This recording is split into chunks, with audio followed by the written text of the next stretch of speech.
Мусап саатка эмнелерди айтып бергендигин билбейбиз. Бирок Азирети Мусап ошол бир жолку мүмкүнчүлүктө бүткүл Мадина шаарын ислам боёгуна боёду.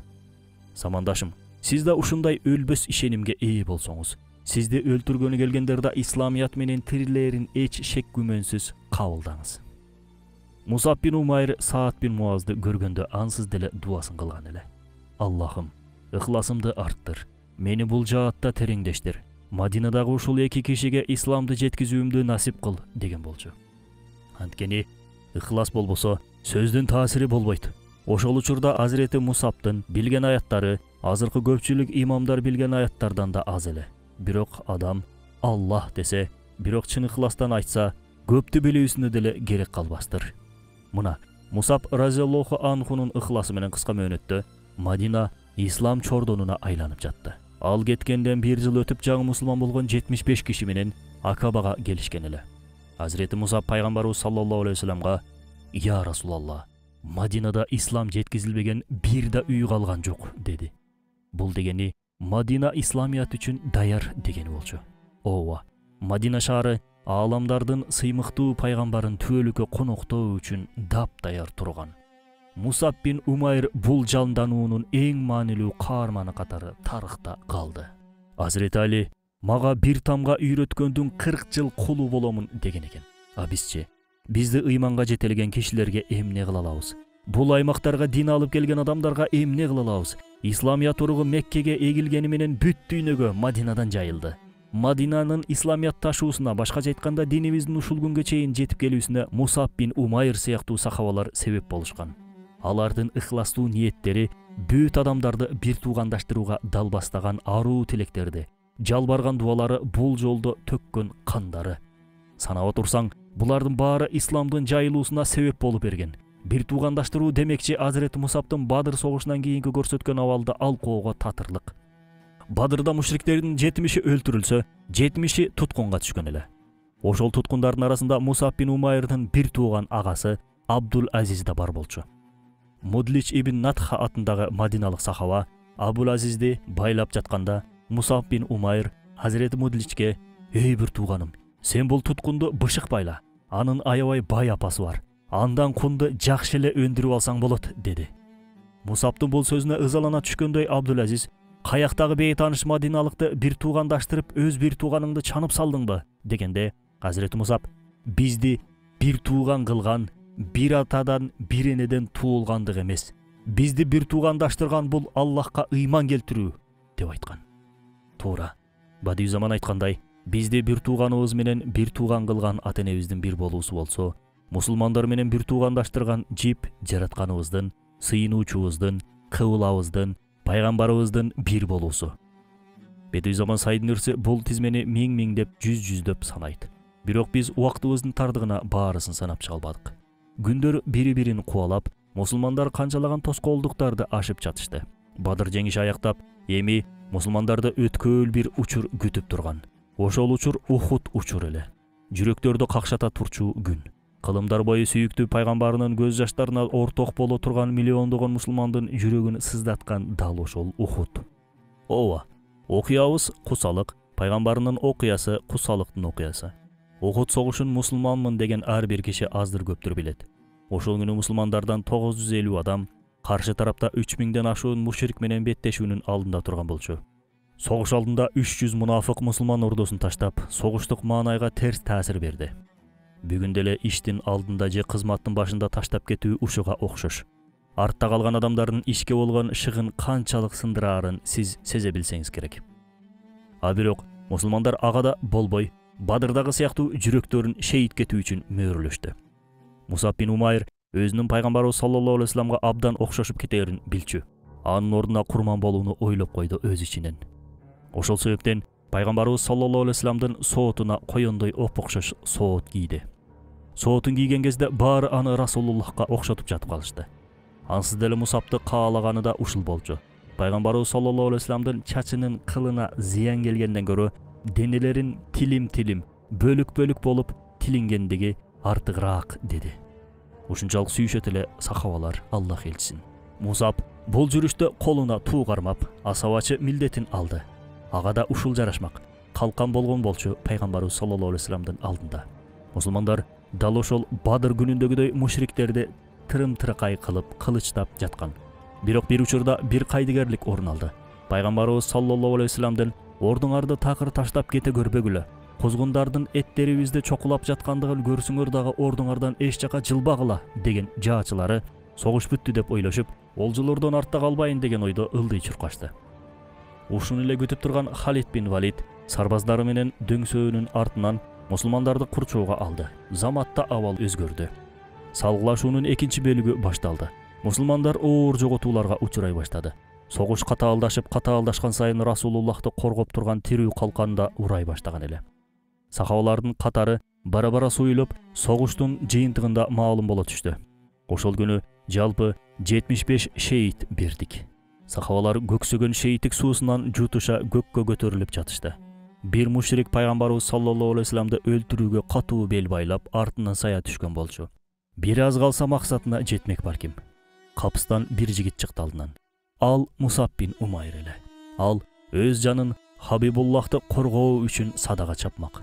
Мушриктерди багытынан адаштырып, алардын ойлорун өзүнө бурууну ойлогон. Мусабты тегерете курчаган мушриктердин арасынан Ибн Каумия аттуу бирөөсү Мусаб бин Умайрды туу көтөргөн колун чаап салды. Азирети Мусаб ошол оорусу менен Ал-Имран сүрөсүнүн 144 аяттарын окуй баштады. Мухаммад болгону бир расул. Бул кайырдуу Мусабтын өлүм менен алышып жатканда айланасындагыларды хидаятка чакырып жаткан эле. Бирок мушрик токтоп калган жок. Атасынын кеги бар немедей кылычтоого аракет кылып жатты. Мусаб болсо бир тараптан тууну жыгытпоо дарты менен, бир тараптан сүйүктүү пайгамбарын коргоонун аракетинде болчу. Ага бир нерсе болсо эмне болот деп ичинен. Анан арышты титиреткен бул дартты жүрөгүн шуу дедирте муздатып өттү. Мусаб тууну жыкпастан экинчи колуна ала койду. Ошондо мушрик дагы бир соккурду. Мусабтын экинчи колу да андан мурун бейишке ушту. Бирок Мусаб өзүндө желекти да таштаган жок. Тууну жыгытпоо үчүн бар күчү менен эптеп көкүрөгүнө таяды. Мушрик пайгамбарларын өлтүрөм деген ниетте акыркы соккусу менен дагы бир катуу чапты. Мушрик ошондо пайгамбарды өлтүргөндүгүн болжолдогон. Кайда? Ал сенин кыла турган ишиң эмес. Бирок ошол мушрик үнүнүн болушунча пайгамбарларын өлтүрдүм, Мухаммадты өлтүрдүм деп бакыра баштады. Бул сөз сахабалардын жүрөктөрүнө бир чок төшүрдү. Бир убакта ач кыйкырык каптады айлананы. Бул кыйкырык ушундай ачуу болгондуктан мушриктердин жүрөгүнө да коркуу салган эле. Суук кабар алсырап турган мусулмандарды ойготуп жиберди. Заматта чабуулга киришти. Сааттар бою созулган күрөштөн кийин мушриктер чилдей тарашты. Пайгамбарыбыз саллаллаху алейхи вассалам Азирети Мусаб өлөр алдында жерде жатканда жүзүн болушунча топуракка жашыргандыгын кабарлайт. Мусабтын мындан максаты таанылып калбоо дарты болгон. Ал мушрик пайгамбарды өлтүргөнүн ойлоп Расулуллахты издебесин деген. Согуштан кийин Расулуллах абасы Хамза жана Мусабка ушундай бир көз жаш төгөт, ушундай көңүлү чөгөт айтып болбойт. Бирок тагдырдын жазмышы ушундай болсо кылаарга чара жок. Ошол күнү Ахсап сүрөсүнөн ушул аят түштү. Момундардан ушундай бир жигиттер бар. Алар Аллахка берген сөздөрүндө туруп беришти. Арасынан айрымдары берген сөзүн аткарып шейит кетишти. Бир бөлүгү да шейит кетүүнү күтүшүүдө. Берген сөздөрүнөн таптакыр тайышкан жок. Алла бизди чындап сөз бергендерден жана сөзүндө тургандардан кылсын. Устат Бадиузаман айткандай, баарысы билип койсун. Эки колумда эки жашоомду кармап турам. Эки душман үчүн эки согуш майданында эки согуш менен алекмин. Жалгыз жашоосу болгондор алдыман чыксын. Бул жерде эки жашоо сөзү менен эмне айткысы келгендигин түшүндүңүз окшойт. Дүйнөгө бир келем бир жолу жашайбыз дегендер чыкпагыла. Ошол жашооңорду да жоготуп алышыңар мүмкүн. Биз жоготуп алсак эмне экен? Экинчи башкача айтканда түбөлүктүүсү бар го акыры. Азирети Мусаб да ошол Ухуд майданында о дүйнөгө түбөлүктүү жашоого аттанып кетти. Азапты шербеттей кылып ичүүдөн качпаган бул жигит дүйнөнүн бар рахатын жана жыргалчылыгын акыйкат дин үчүн четке сүрүп, ач калууга, кыйынчылыкка, бөлүнө шейит кетүүгө көкүрөгүн ачкан болчу. Шейит болгондо кийими жыртылып, тытылып кеткендигин айтышат. Жаны менен кошо колундагы баарын динге арнап салды Мусаб бин Умайр. Аны акыркы сапарга узатып жатканда кепин да таба албай коюшту. Эптеп тапкан кураштырган бөздөрү жетпей калган экен. Башына тартса буту ачылып, бутуна тартса башы ачылып, айтор дүйнөнүн кемтик абалы. Бүт бардык нерсеси түгөл болгон бирөөнүн акыйкат үчүн баарынан кечип, эч бир нерсенин артынан куубастан, эми чындап баарына жетишкен адам окуясы Мусаптын окуясы. Билбедим, биздин жашообузду кино кылып тартса, же чыгарма кылып жазса, аты эмне болмок болду экен. Өмүрүн кара курсакка арнаган кишиби, же Европага кете албай, же Америкага жете албай өтүп кеткен кайран өмүрбү? Бүгүн дүйнөдөн баш тарта албаган, жангүйөрлүк көрсөтө албаган, комфорттун артынан чуркаган биздерге Азирети Мусаптын өмүр таржымалы өкүрө бакырган өрнөк катары алдыбызда турат. Кабырдын аркасы үчүн аракеттенгиле. Бул дүйнө өтөр кетер, чирип жок болот, алдына көрбөгүлө деп сабак берип жатат Кудум. Абдурахман бин Ауф бир күнү Мусапты эстеп, өкүрө ыйлап ийет. Бухарийде кездешет бул окуя. Күндөрдүн биринде Азирети Абдурахман ооз ачуу үчүн дасторконго отурган болчу. Ифтарлыкка деп дүйүм тамакка толгон көркөмдүү бир дасторкон даярдалган. Дасторконго карап алып, энтиге ыйлай баштады Азирети Абдурахман бин Ауф. Жубайы, неге ыйлап жатасың? Бир нерсени туура эмес кылдыңбы? Дейт таңгала. Жок, Мусаб бин Умайрды эстеп кеттим. Ал исламиятка бизден кийин келди. Аллах жолунда ар кандай курманчылыкты жасады, ар кандай азапты тартты. Колунда эч нерсеси жоктугуна карабай бүт баарын берди.